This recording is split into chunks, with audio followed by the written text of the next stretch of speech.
అండి, welcome back to moms millets and organics. ఈ రోజు మా పేరెంట్స్ వచ్చారు. సో వాళ్ళతో పాటు ఫ్రెష్ గా 3 days నుంచి ప్రిపేర్ చేసుకొని స్టాక్ అంతా తీసుకొచ్చారు. అంతేకాదు ప్రేమ అనారాగాలు కూడా తీసుకొచ్చారు.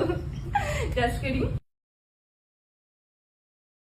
సో ఇక్కడ మనకి ఫ్రెష్ స్టాక్ అయితే వచ్చేసింది. చాలా ఆర్డర్స్, నియర్లీ 100 పైనే ఆర్డర్స్ మేము డిస్పాచ్ చేయలేదు, ఎందుకంటే ఫ్రెష్ స్టాక్ రావాలి. కొంతమంది ఏం చేస్తున్నారంటే 10 days అలా ఉంచేస్తున్నారు స్వీట్ ఐటమ్స్, తర్వాత బూజ్ వచ్చిందని చెప్తున్నారు. ప్లీజ్ స్వీట్స్ రాగానే మీ వరకు చేరగానే 2-3 days లో కంప్లీట్ చేసేయండి.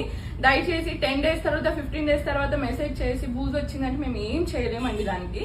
సో అర్థం చేసుకుంటారు అనుకుంటున్నా. ఇప్పుడు స్టాక్ చూద్దాం ఏమొచ్చిందో. మా వింత గాథ వినుమా రావోయి చందమామ, మా వింత గాథ వినుమా. సో మీకు కూడా హెల్దీ ఐటమ్స్